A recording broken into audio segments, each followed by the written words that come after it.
Today we are chatting all about my eyeshadow palettes, and this is actually the eyeshadow palette tag that's been going around the beauty community here on YouTube. My friends Allie, Glines, and Samantha March created this, and I'm so excited to let you guys know which eyeshadow palettes make the cut for my collection.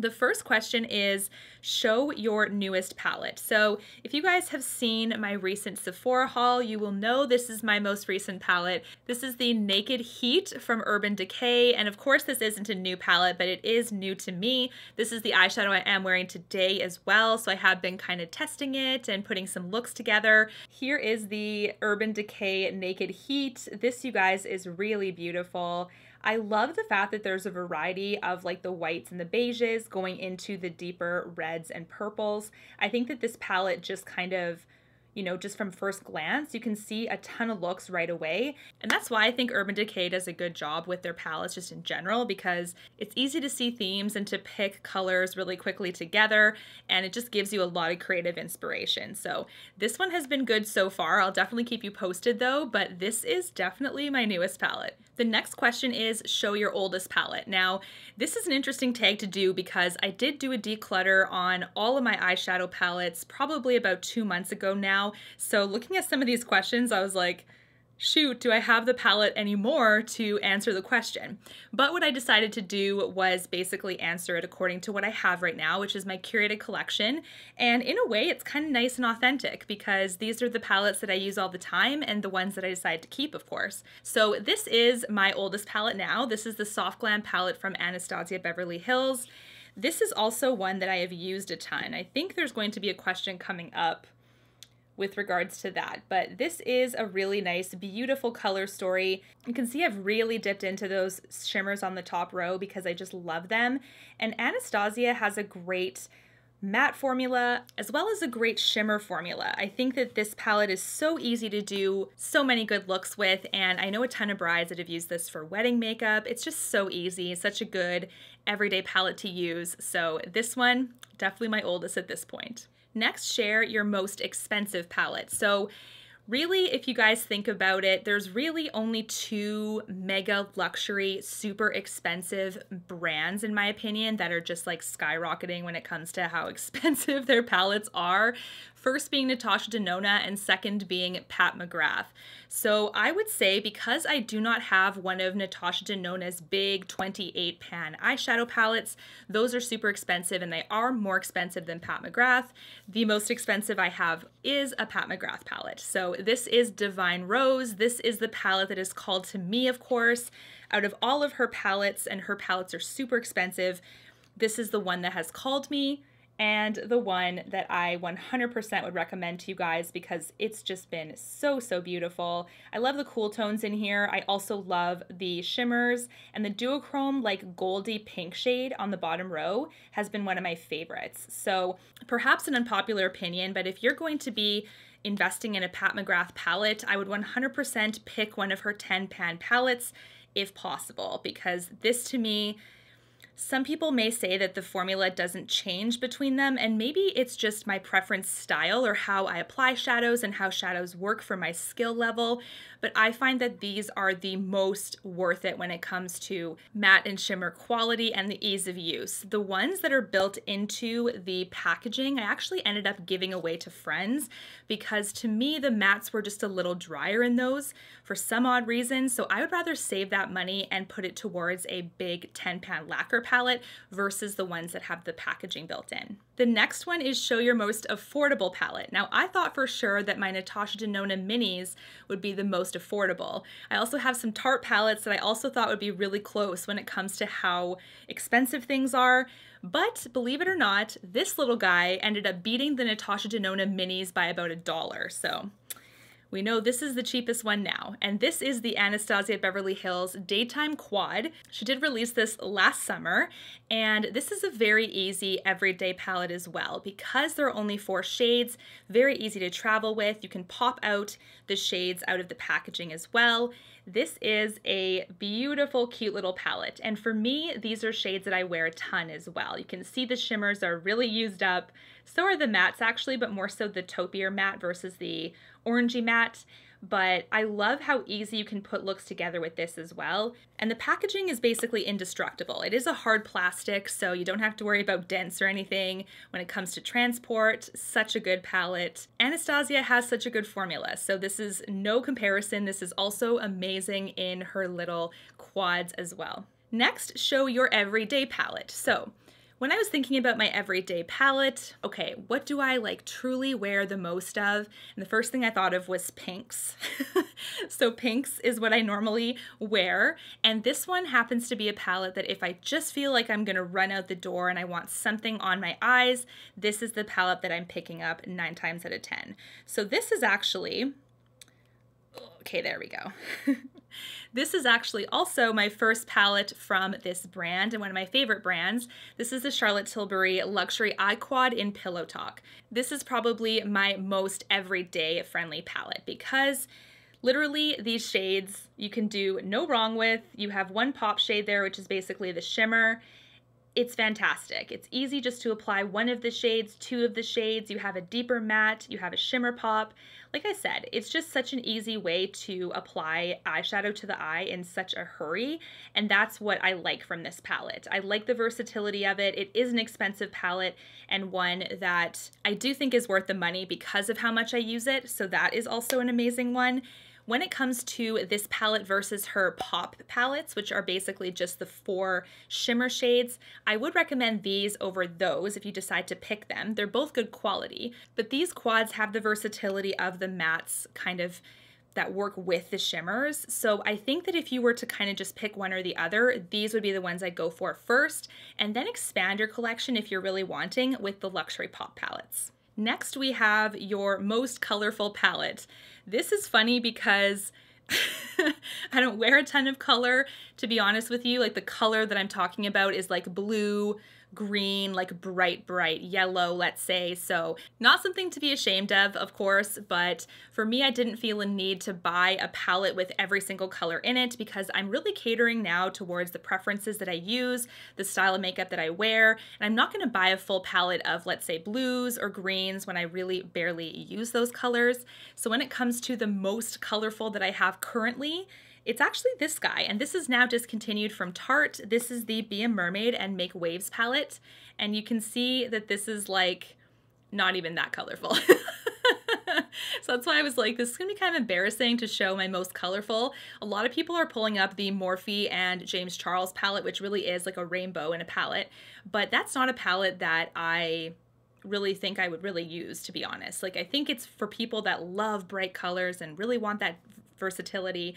But for me, the blue and the green in here, as well as the duochrome kind of bluey purple, these to me are not as intimidating as some bright colors can be. So that's why I really cater towards this palette when I'm looking specifically for like a mermaid look, like a blue or a green. I do have Sunset and Lila from Natasha Denona, which are also colorful palettes, but I think that they have like the colors of them are basically like in theme. So like purple and purples, yellow, reds, and oranges kind of in together. So this one has the most like versatility when it comes to jumping between different colors. So this one I would say is the most colorful, which is kind of funny.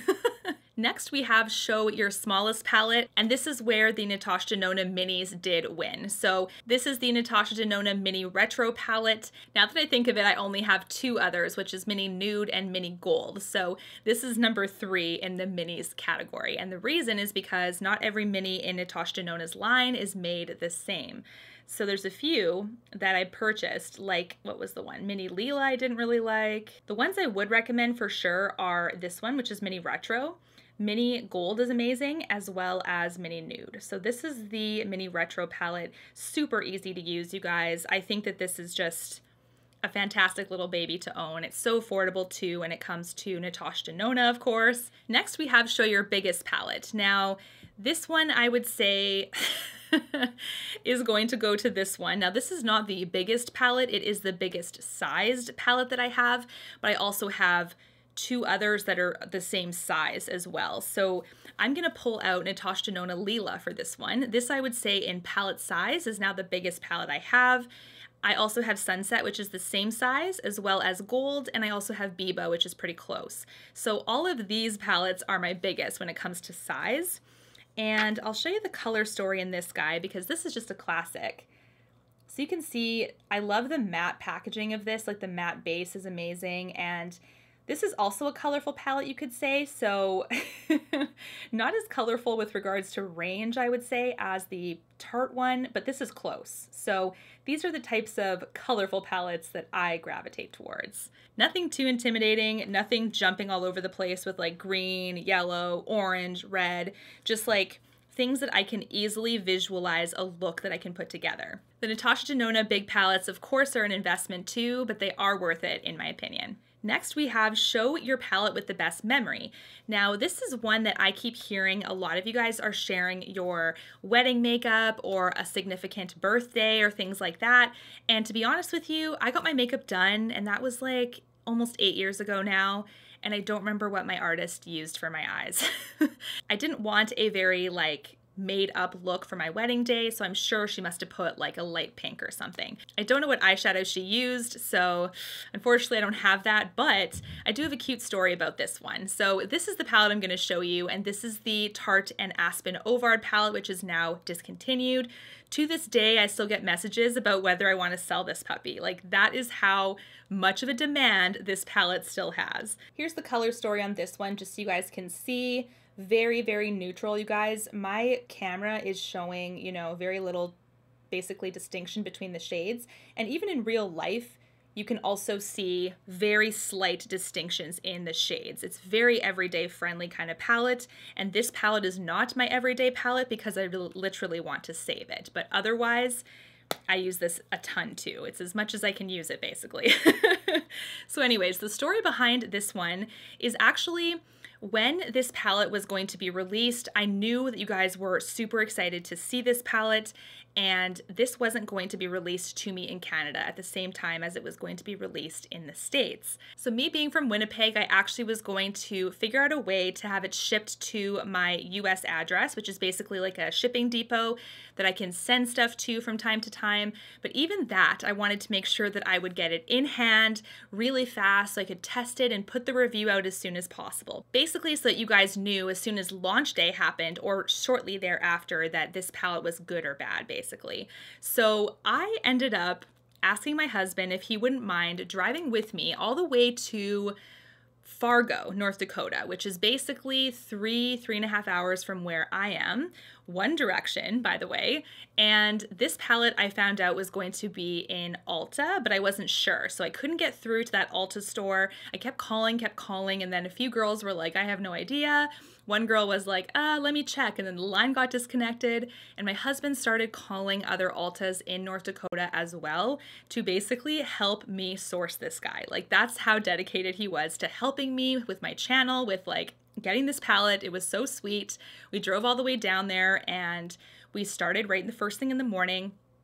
We timed it so we could be at Ulta right when it opened. We picked it up, we grabbed lunch real quick and drove all the way home so that I could film it that evening with a first impression right away. So that's why when I look at this palette, I just think of my husband and that whole journey and that dedicated guy that he is going with me. He didn't have to, and it was so, so sweet. So that's also why I'm going to treasure this thing so much, but also it's kind of like my most memorable palette at this point. Okay, the next question is, show a palette worth the hype.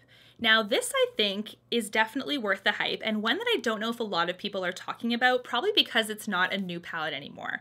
But I think that this is so worth the hype because of the diversity and how well executed she did this palette. I just think that this is one that I almost skipped out on, to be honest with you, because I was like, I don't know. But when I saw it in real life, I was like, wow, she did such a good job. This is the Natasha Denona Gold palette, and this is one that's kind of lost some steam, of course, because it's not as new anymore. But I think that this palette is so well done. Like, the amount of golds in here, the dimensions of gold, the shades of gold, the undertones of gold, the shimmers, the mattes, everything about this palette to me is just so well done. When it comes to like having the first Natasha Denona palette, I wouldn't say necessarily that this is like the first palette I would get, but this is definitely the second one. And the reason I wouldn't get it first is probably because, like, unless you wear gold every single day, and that's kind of your aesthetic, maybe that would be like a good first palette, but I always recommend something more everyday friendly to start off because of how expensive it is. So I'd probably recommend Biba first because it's literally like you can use basically all the shades right away, work or home or nights out kind of thing. But when you want to just amp it up and you want to get a second one, like, I'm serious, this is worth the hype. Not a lot of people are talking about it anymore, but this is amazing. Now let's talk about the next question, which is a palette that is not worth the hype. Now, this is one that I don't think is worth the hype whatsoever.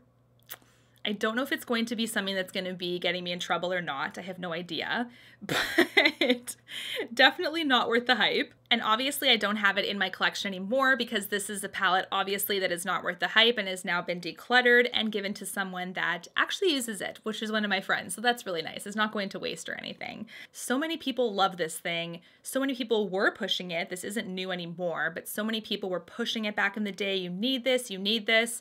And I didn't really think it was that good. And that is the Too Faced Just Peachy Mattes. Now, if this is your favorite palette, I'm really, really sorry. If it's your favorite palette, enjoy it, please. Don't take this the wrong way at all. It's just a preference thing. But I found that given the amount of hype for this palette, I was expecting the most richly pigmented mattes ever. There's no shimmers in this palette too, and I was kind of taking a bit of a jump preference-wise because I actually love shimmer. I wear shimmer almost every day. When it comes to palettes that I buy, they usually have to have a shimmer quality to them because it just makes me feel more excited to put it on, basically. So an all matte look is not even my first preference, and yet this palette disappointed me. Not only does it smell extremely like peaches, that's just a Too Faced thing, but it was really potent in that palette, but also some shades were really patchy. Some were not as rich as I thought. I had to really build them up. Some of them were chalky and harder to blend, and this was just not a palette that I really thought was any good. I truly think that the tin packaging Too Faced palettes are the best. This one in like the plastic kind of packaging, they're really hit or miss. And this peachy one is just not my favorite. So if it is yours, I'm sorry once again, but this is a palette that I don't think is worth the hype. Show your favorite palette from a favorite brand. So I'm gonna have to go with this one from Charlotte Tilbury. This is the Luxury Eye Quad in Pillowtalk, my everyday palette, basically my favorite one. Second favorite coming in real nice and close though is her new Instant Eye Pillowtalk palette. Because you have this palette now basically expanded into more pinks and nice browns and shimmers. So that's also a really nice one if you want a little bit more variety. Lastly, we have Show Your Most Used Palette, which is that kind of like everyday? I guess not at the same time, but I'm gonna actually pull back out the Soft Glam palette from Anastasia for this question. Overall, this one has the most use because this used to be my everyday palette, so I was using it a ton, plus it's my oldest one. So I would say this one has got to be my most used palette. So, so pretty. Anyways, guys, what are your palette picks for the eyeshadow palette tag? And until my next one, guys, take care. Thanks so much for watching. Bye, guys. You and me, everything that we've been through has made us strong. You won't believe we've had our gray, but somewhere there's a light inside of us. It shows the way.